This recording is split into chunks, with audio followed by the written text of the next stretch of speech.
beloved Boss Mike Cervera.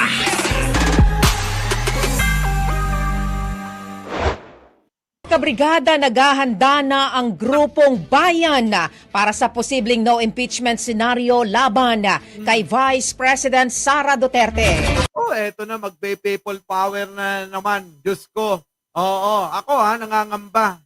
Tila ba, mga kababayan, eto, kapag hindi natuloy ang impeachment trial ni Allen Buday, sigurado, dadanak na naman ng alin, ng mga tao sa EDSA, Mindiola at Liwasan. Oo, sigurado yan, mga kababayan. Pakinggan ninyo, pasok! Ito nga'y kasunod ng pagkaantala ng presentation ng Articles of Impeachment na nakatakda sana noong June 2 sa panayam ng Brigada News FM Manila kay Bayan Secretary General Mong Palatino. Iginit nitong patuloy ang kanilang panawagan para sa transparency at pananagutan kahit pa posibleng hindi na ituloy ng Senado ang paglilitis. Tayo po handa na kumilos hanggang next week, no? Sige, tuloy nyo lang yan.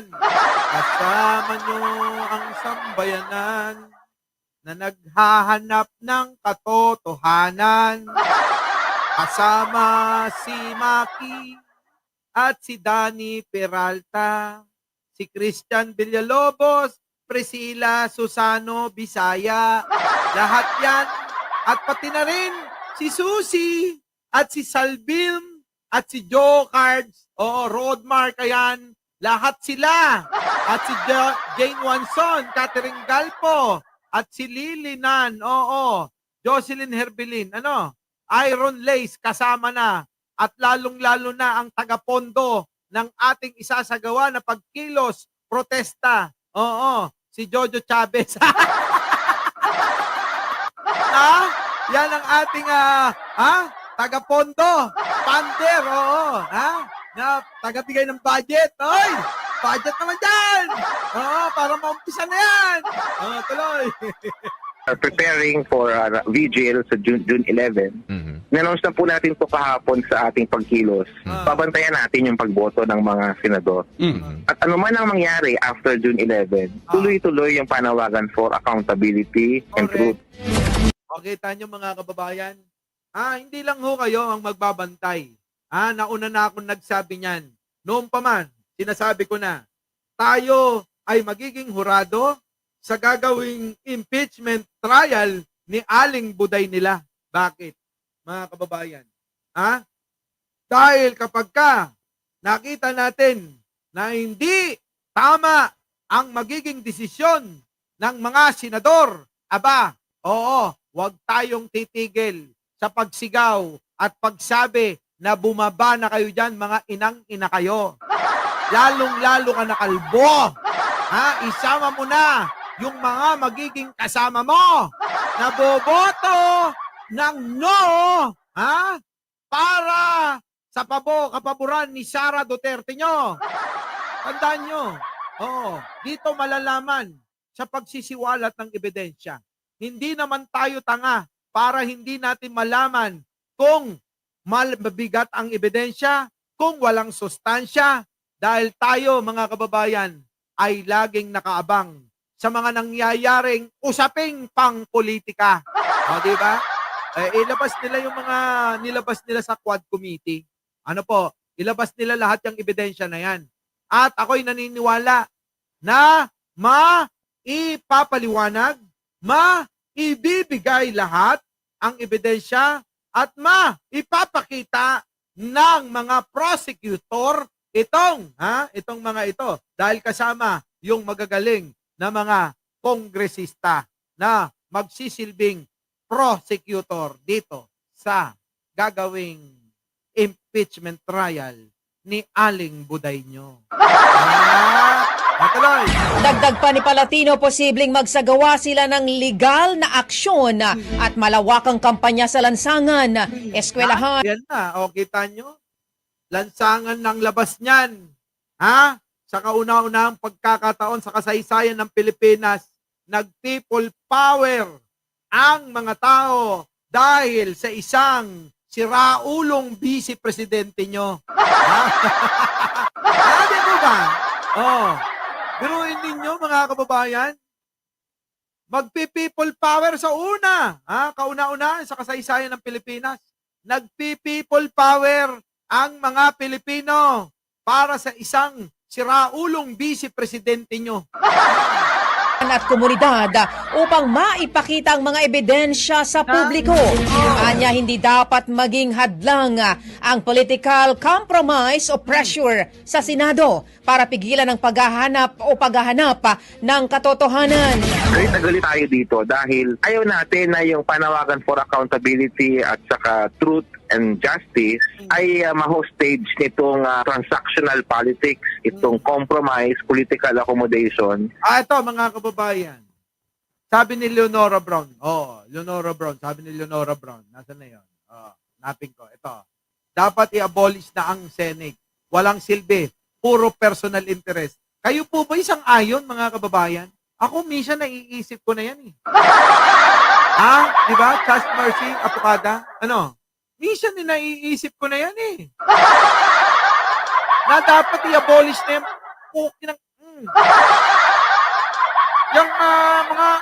mga senador na yan eh. Sa totoo lang, walang silbi. Di po ba? Walang silbi mga kababayan eh. Ang ginagawa lang nila, puro grandstanding lang eh. Puro nagpapasikat ng mga inang-ina na yan eh. Di ba? Pansin ninyo, yung mga hinayupak na yan. Anong silbi ng mga yan sa ating mga Pilipino? Kung ganyan lang naman ang ginagawa, pinagkakait nila yung mga bagay na dapat nating malaman. Diyos ko po, Lord. Kung hindi lang masama na ipanalangin, na sana'y lipulin mo na tong mga ito. Oo, ginawa ko na yan nung nakaraang pang taon. Di po ba mga kababayan? Siguro kung hindi lang masama, nalipulin na ni bro, yung mga senador na yan, yung masasama sa gobyerno. Ginawa na natin yan nung nakaraang taon pa. Risa! Ano masasabi mo rito? Punta naman natin si Risa. Risa! Risa! Nasaan ka na? Eto, mali pala na pipindot ko. Pasok. Na ang paghihintay ng mga Pilipino. Nakakabahala na ang paulit-ulit na antala sa proseso ng impeachment trial. Any further delays in commencing the trial against Vice President Duterte would violate the Constitution, which clearly states that the Senate must forthwith proceed with an impeachment trial. Correct. Hindi kapag ready na, hindi kapag convenient, kundi shall forthwith proceed. Huwag naman sana yung baliwalain. Correct mga kababayan, kasi wala akong pinipili yan. Kasi ang taong bayan naman kung hindi sila boboto na naaayon sa kanilang konsensya, na naaayon sa saligang batas, na naaayon kung ano ang katotohanan, mga kababayan, nandito naman tayo eh. Taong bayan pa rin ang kikilos at magsasalita at sisigaw kung ano ang nakikita at damdamin nating mga Pilipino. Hindi ho sila. Hindi po yung mga inang mga yan. Bakit po, mga kababayan? Bumoto man sila na pabor kay Sara. Tandaan nyo. Ulitin ko. Ito ang problema sa mga Pilipino. Madaling makalimot. Ngayon, sa panahon ngayon, kalimutan nyo na yan. Yung mga limot-limot na yan, kailangan uminom kayo ng iniinom ko. Ano yun, Boss Mike? Hindi, mali pala. Pampano pala.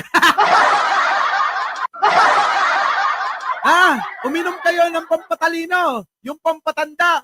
Hindi pampatanda ng edad, pampatanda ng mga ginagawa ng mga senador na to. Diba? Kailangan ano ba? Yung bang, ano ba tawag dito? Pang memory? Ginkgo biloba. Nag-promote pa. Uminom kayo nun para matandaan yung mga gagawin ng mga senador na to, Kasi itong mga senador na to, tandaan nyo, lalong-lalo na si Kalbo. Ay, Diyos ko po, ewan ko ba sa inyo bakit nyo binoto? Nakakainis din kayo eh. Sa totoo lang. Sige na. Buwan na ang binibilang natin. Let us all hope this is the last delay. Dapat harapin na ng Senado ang lahat ng ito sa lalong madaling panahon. Yan, oo. Sa lalong madaling panahon ho, mga kababayan, dapat ho talaga, yan po, dapat na umpisan na. Di ba? Tama, Alicia Duran eh. Muntik ko ang mabanggit ka. Oo, di ba? Oo, sa lalong, sabi ko nga naman yan noon, di po ba? Ang mga Pilipino handa naman eh. Kahit na ho, ang maging, resulta ng inyong gagawing impeachment trial, ang mga Pilipino ay nagmamasid lang.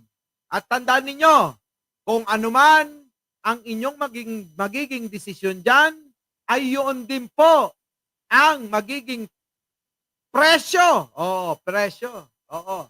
Hindi presyo ng ibabayad sa kanila, ha? Baka nga may hinihintay pa eh. Iyon ho yung magiging kabayaran ninyo sa mga Pilipino. Dahil ang mga Pilipino, sila magdesisyon kung kayo ay karapat-dapat pang maging senador. Our beloved Boss Mike! Boss Mike!